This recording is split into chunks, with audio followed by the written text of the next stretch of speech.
ಇನ್ನು ಕಮಲ್ ಹಾಸನ್ ಅವರ ವಿವಾದದ ಹೇಳಿಕೆಯನ್ನು ಸಮರ್ಥಿಸಿಕೊಂಡಂತಹ ಶಿವರಾಜ್ ಕುಮಾರ್ ಅವರ ವಿರುದ್ಧ ಕೂಡ ಕನ್ನಡಿಗರ ಆಕ್ರೋಶ ಜಾಸ್ತಿ ಆಗ್ತಾ ಇದೆ. ಇದನ್ನ ಯಾಕೆ ದೊಡ್ಡದು ಮಾಡ್ತೀರಾ ಅಂತ ಕೇಳ್ಬಿಟ್ಟಿದ್ರು ಅವರು. ಶಿವಣ್ಣನಿಗೆ ಕನ್ನಡ ಇತಿಹಾಸ ತಿಳಿಸೋದಕ್ಕೆ ಈಗ ಕರ್ನಾಟಕ ರಕ್ಷಣಾ ವೇದಿಕೆಯವರು ಮುಂದಾಗಿದ್ದಾರೆ.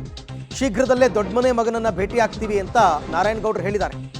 ಕಮಲ್ ಸಮರ್ಥನೆ ಮಾಡಿಕೊಂಡಿದ್ದಕ್ಕೆ ಕನ್ನಡಿಗರಲ್ಲಿ ಬೇಸರ ಇದೆ. ಹಾಗಾಗಿ ಕ್ಷಮೆ ಕೇಳಿಸುವುದು ಬಿಟ್ಟು ಸಮರ್ಥನೆ ಮಾಡೋದು ಸರಿಯಲ್ಲ, ಹೇಳಬೇಕಾಗಿತ್ತು ಇವರು ಅಂತ. ಹಾಗಾಗಿ ಕಮಲ್ ಹಾಸನ್ ಸಮರ್ಥನೆಗೆ ಶಿವಣ್ಣ ಅವರ ಹೇಳಿಕೆ ಇದೆಯಲ್ಲ, ಅದರ ವಿರುದ್ಧ ಈಗ ಆಕ್ರೋಶ ವ್ಯಕ್ತವಾಗ್ತಾ ಇದೆ. ಎಲ್ಲರೂ ಪ್ರಶ್ನೆ ಮಾಡ್ತಾ ಇದ್ದಾರೆ, ಅದೇ ವೇದಿಕೆಯಲ್ಲಿ ನೀವಿದ್ರಲ್ಲ, ನೀವು ಅಲ್ಲೇ ಪ್ರಶ್ನೆ ಮಾಡಬೇಕಾಗಿತ್ತು, ಅಥವಾ ಕಾರ್ಯಕ್ರಮವನ್ನು ಬಹಿಷ್ಕರಿಸಿ ಹೊರಗೆ ಬರಬೇಕಾಗಿತ್ತು. ಅದೂ ಮಾಡಲಿಲ್ವಾ? ಹೊರಗೆ ಬಂದ ಮೇಲಾದರೂ ಒಂದು ಸ್ಟೇಟ್ಮೆಂಟ್ ಕೊಡಬೇಕಾಗಿತ್ತು. ನಾನು ಆ ಕಾರ್ಯಕ್ರಮದಲ್ಲಿ ಇದ್ದೆ, ಆದರೆ ಕಮಲ್ ಹಾಸನ್ ಹೇಳಿದ್ದು ತಪ್ಪು ಅಂತಕ್ಕಂಥದ್ದು ಆ ಮಾತು ಶಿವಣ್ಣ ಅವರ ಬಾಯಿಂದ ಬರಲಿಲ್ಲ. ಹಾಗಾಗಿ ಕನ್ನಡಿಗರು ಶಿವರಾಜ್ ಕುಮಾರ್ ವಿರುದ್ಧ ಕೂಡ ಈಗ ಅಸಮಾಧಾನವನ್ನು ವ್ಯಕ್ತಪಡಿಸ್ತಾ ಇದ್ದಾರೆ. ಕರ್ನಾಟಕ ರಕ್ಷಣಾ ವೇದಿಕೆಯವರು ಇನ್ನೂ ಒಂದು ಹೆಜ್ಜೆ ಮುಂದೆ ಹೋಗಿ, ನಾವೇ ಶಿವಣ್ಣನ ಮನೆಗೆ ಹೋಗ್ತೀವಿ, ಕನ್ನಡದ ಇತಿಹಾಸವನ್ನು ತಿಳಿಸ್ತೀವಿ, ಕೆಲವು ಪುಸ್ತಕಗಳನ್ನು ಅವ್ರಿಗೆ ಕೊಡ್ತೀವಿ, ಆಗಲಾದರೂ ಅವರಿಗೆ ಅರಿವಾಗಲಿ ಅಂತಕ್ಕಂಥ ಮಾತನ್ನು ಆಡಿದ್ದಾರೆ. ನೋವಾಗಿದೆ, ಕನ್ನಡಿಗರಿಗೆ ಖಂಡಿತವಾಗ್ಲೂ ನೋವಾಗಿದೆ. ವಿಷಾದವನ್ನು ವ್ಯಕ್ತಪಡಿಸಬೇಕು. ಅವರು ಇದ್ರ ಬಗ್ಗೆ ವಿವರಣೆ ಕೊಡಲೇಬೇಕಾಗುತ್ತೆ. ಘಟತನ ಮಾಡಿದ್ರೆ ಕನ್ನಡದ ಮನಸ್ಸುಗಳು ಸುಮ್ಮನೆ ಕೂತ್ಕೊಳ್ಳಲ್ಲ. ನಮಗೆ ಕ್ಷಮೆನೂ ಕೊಡೋಕ್ಕೆ ಗೊತ್ತಾಗುತ್ತೆ, ನಮಗೆ ಮೂಗಿಡಿದು ದಂಡನೆ ಕೊಡೋಕ್ಕೂ ನಮ್ಗೆ ಗೊತ್ತಾಗುತ್ತೆ. ಶಿವಣ್ಣ ಅವರಿಗೆ ಬಹುಶಃ ಇದರದ ತೀವ್ರತೆ ಅರ್ಥ ಆಗಿಲ್ಲ. ಅವರಿಗೆ ಆರೋಗ್ಯ ದೃಷ್ಟಿಯಿಂದನೂ ಕೂಡ ಕುಗ್ಗಿ ಹೋಗಿರೋದ್ರಿಂದ ಗೊತ್ತಾಗ್ಲಿಲ್ಲ ಅನ್ಸುತ್ತೆ. ರಾಜ್ಕುಮಾರ್ ಮಗಮ್ಮ ಅವರು ಆ ಜವಾಬ್ದಾರಿ ಅವರಿಗೆ ಇದ್ದೇ ಇದೆ.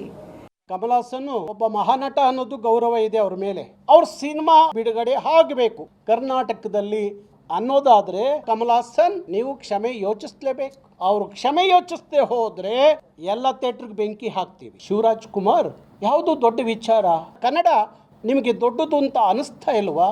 ಹೇಳುವಂಥ ಧೈರ್ಯ ನಿಮಗಿಲ್ವಾ? ಕ್ಷಮೆ ಕೇಳಿ ಅಂತ ಹೇಳಿ ನೀವು ಕಮಲ್ ಹಾಸನ್ಗೆ ಹೇಳಬೇಕು ಹೊರತು ಬಿಟ್ಬಿಡಿ ಅಂತ ಹೇಳುವಂಥದ್ದು ಸರಿಯಲ್ಲ. ನಿಮ್ಮ ದೊಡ್ಡ ಮನೆಗೆ ಸರಿಯಲ್ಲ, ಅದಕ್ಕೆ ಧಕ್ಕೆ ಆಗುತ್ತೆ. ಶಿವಣ್ಣವರ ಭೇಟಿ ಆಗ್ಲಿಕ್ಕೆ ನಂದೇನು ಅಭ್ಯಂತರ ಇಲ್ಲ, ಯಾಕೆಂದ್ರೆ ಆ ಮನೆತನದ ಬಗ್ಗೆ ನನಗೆ ಭಾರಿ ದೊಡ್ಡ ಗೌರವ ಇದೆ. ನಾವೆಲ್ಲ ರಾಜ್ಕುಮಾರ್ ಅವರ ಸಿನಿಮಾ ನೋಡ್ತಾ ಕನ್ನಡ ಚಳವಳಿಗೆ ಬಂದಂತವರು. ರಾಜ್ಕುಮಾರ್ ಅವ್ರಿಗಿದ್ದಂತ ಕನ್ನಡದ ಅಭಿಮಾನ, ಸ್ವಾಭಿಮಾನ, ಕನ್ನಡದ ಕಳಕಳಿ, ರಾಜ್ಕುಮಾರ್ ಅಂತವರ ಬಾಯಲ್ಲಿ ಕನ್ನಡ ಕೇಳಲಿಕ್ಕೆ ಭಾರಿ ಖುಷಿ ಆಗುತ್ತಪ್ಪ ಅಂತ ಹೇಳ್ತಿದ್ದಂತ ಒಂದು ಕಾಲ. ಅಂತ ದೊಡ್ಡ ಮನೆಯ ಹಿರಿ ಮಗನ ಈ ತರದ ಪರಿಸ್ಥಿತಿಯಲ್ಲಿ ನೋಡ್ಬೇಕಾದ್ರೆ ನನಗೆ ಬೇಜಾರಾಗತ್ತೆ. ಆದ್ರೂ ಚಿಂತೆ ಇಲ್ಲ, ದೊಡ್ಡ ಮನೆ ಅನ್ನುವ ನಂಬಿಕೆ ಏನಿದೆ ನನಗೆ. ಹಾಗಾಗಿ ಹಿರಿಯಣ್ಣ ಶಿವಣ್ಣ ಆಗಿರೋದ್ರಿಂದ ಇಂಥ ಸಂದರ್ಭದಲ್ಲಿ ಶಿವಣ್ಣ ಅವ್ರಿಗೆ ಏನು ಹೇಳಬೇಕು ಅದನ್ನ ಖುದ್ದಾಗಿ ಹೋಗಿ ಭೇಟಿ ಮಾಡಿ ಸದ್ಯದಲ್ಲೇ ನಾನು ಹೇಳ್ತೀನಿ.